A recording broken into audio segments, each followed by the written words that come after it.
Сәлем достар, ары қарай жалғастырамыз. Қазіргі біздің көтеретін өзекті тақырып мышление должника, қарыз алушының ойынан қалай құтыламыз деген тақырып.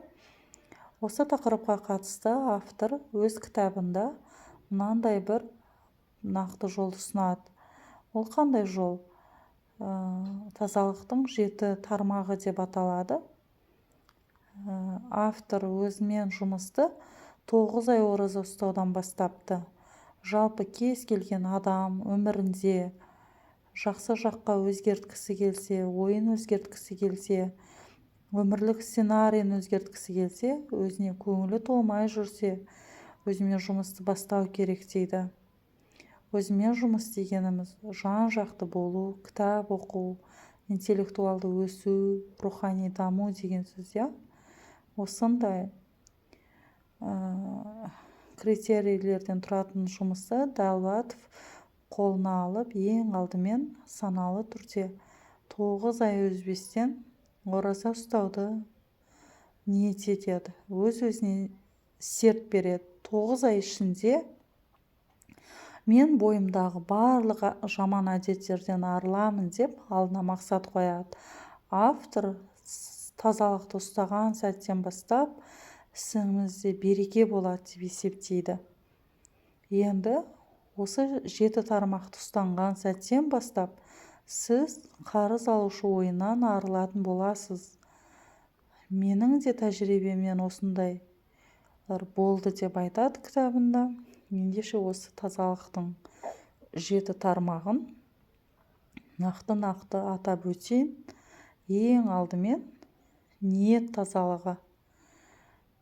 Өміріңіздің қандай қиын кезеңі болса да, дәл қазір ешқашан басқа адамдар туралы жаман ой ойламауға тырысыңыз. Бізде әдет бар. Өзіміздің нашар тұсымызды басқаларға артуды жақсы көреміз. Кедейлік психологиясында сондай әдет бар деп білеміз. Ниетіміз таза болу үшін басқа адамдар туралы жаман ойламаймыз. Өз ісімізді таза ниетпен жасау. Таза ниетпен жасау деген қандай? Кез келген істі пайда табу үшін, ақша табу үшін, басқалардан бір пайда көру үшін емес, керісінше шын мәнісінде пайдалы болуды көздеу. Шын мәнісінде менің де осы ісім көпшілікке пайдалы болса ғой деген ой тұру керек дейді адамда. Сонда сіздің ниетіңіздің таза екені байқауға болады, және сіз өзіңіздің ниетіңізді таза екенін біле аласыз дейді. Ниеттің тазалығы түсінікті болды. Адамдар жайлы таза ойлау, жаман ойламау, пайда табуды көздемеу, шын мәнісінде пайдалы болуды ойлау. Екінші, ойдың тазалығы. Ешқашан негативті ойларға жол бермеу. Мысалы, жаман ой келе қалса, оны бірден позитивқа ауыстыруға тырысу. Жаман ойды бірден позитивқа ауыстыру дегеніміз не? Мысалы, сіз бір адам туралы жаман нәрсе ойладыңыз. Бірден сақ етіп, мен өзіме уәде бердім. Жаман нәрсе туралы ойламауға, адамдар жамандамауға деп, бірден сол адамды ақтап алуға тырысасыз. Оның бойынан тек қана жақсы әдеттерді көруге тырысасыз. Оның жаман әдетін немесе айтқан жаман сөзін ақтап алып, ол олай айтуына себеп болған нәрсе мынау ғой деп, ойы таза адамға, ниеті таза адамға Алла тағала әрдайым еселеп беретін көз жеткіземіз. Үшінші тазалық дене тазалығы. Дене тазалығын ол 2 тармаққа бөледі. Біріншісі адамның физикалық тазалығы. Біз денеміз бізге берілген аманат дейді, оны біз уақытша пайдаланып жүрміз. Біз аманатқа ешқандай қиянат келтірмей, оны таза ұстап, және оның формасының бұзылуына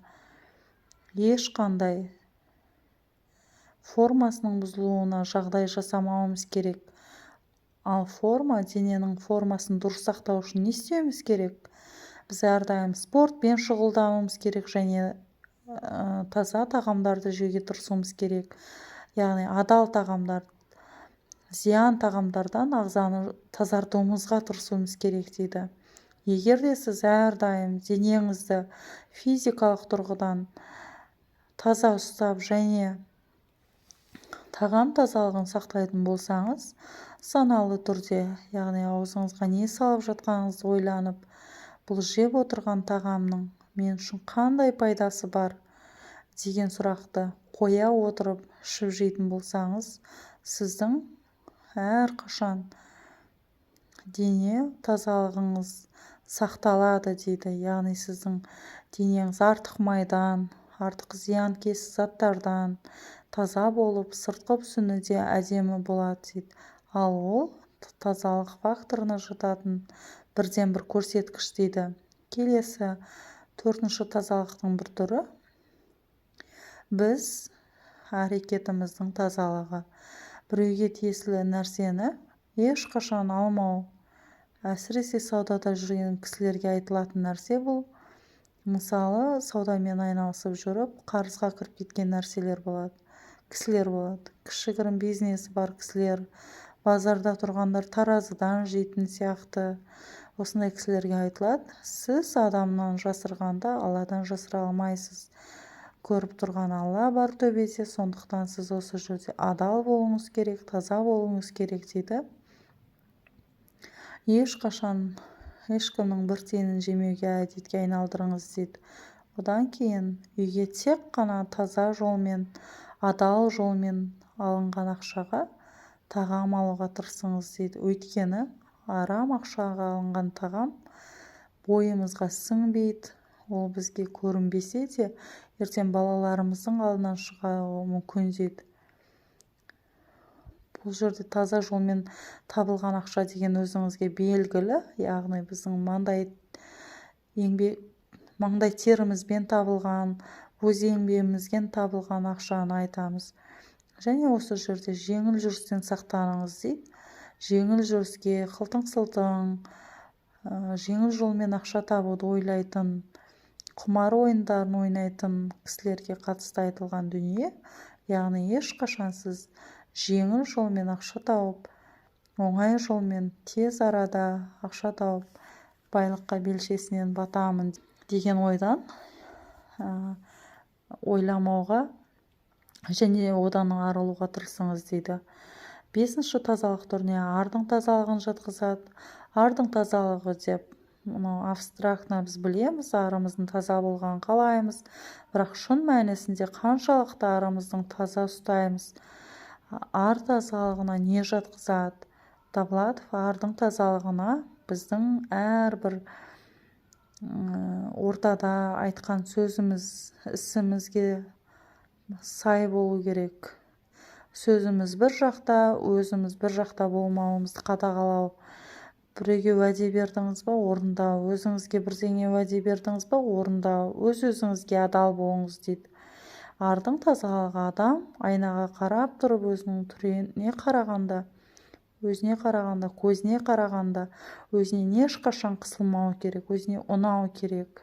Сыртқы мүсіні, көзінің жанары ұнау керек дейді.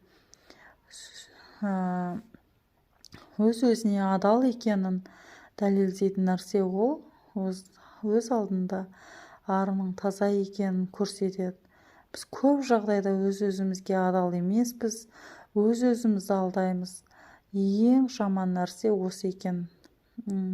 Ар тазалығы өз арыңыздың алдында таза болуды әдетке айналдырыңыз дейді. Осымен 9 ай жұмыс жасаған екен автор. Сізде де бірден болмайды. 9 ай жұмыс жасасаңыздар, мықты нәтижеге жетесіздер. Сөздің тазалығы, ешқашан ешкімді сөзбен алдамау, тіпті баланы да біз сөзбен алдай саламыз. Соның өзі дұрыс емес әрекет екен. Сол үшін қарыз алушылар көбінше қарызды ертең берем деп, құры сөзбен алдап жүретін адамдар болады. Құры сөзбен басқаларды алдауды қажеті жоқ дейді. Аузымызға ие болып, өзімізге ие болу, өзіміздің алдымызда өзіміз таза болу деген нәрсе өте терең ұғымда.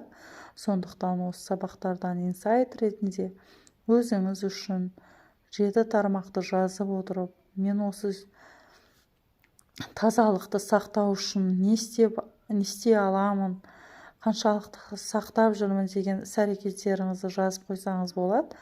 Ең соңғы тазалық көздің тазалығы.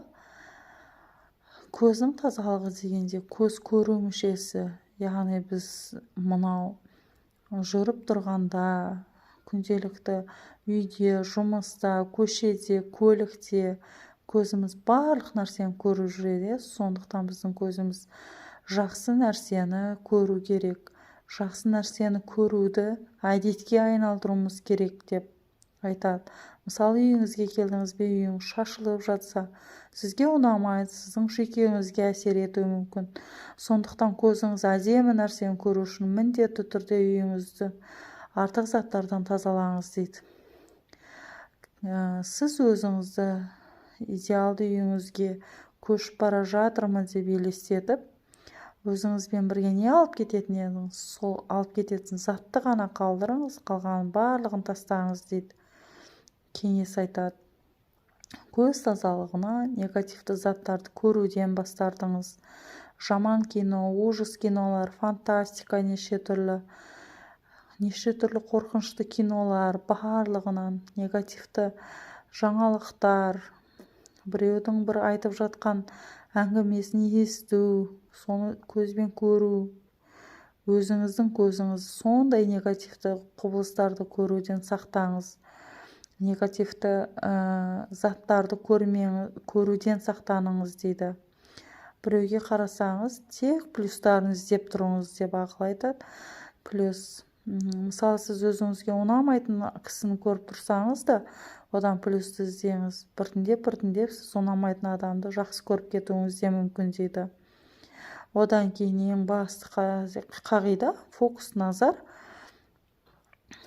Біздің назарымыз тек қана өзімізде позитивте болу керек дейді. Сонда қарап тұрсаңыз, өзіңізбен өзіңіз жұмыс жасау, өзіңізді тұлғалық дамыту, біліміңізді толықтыру деген басқаларда шаруаңыз болмай, тек қана өзіңізбен өзіңіз жұмыс жасау дегенді білдіреді екен.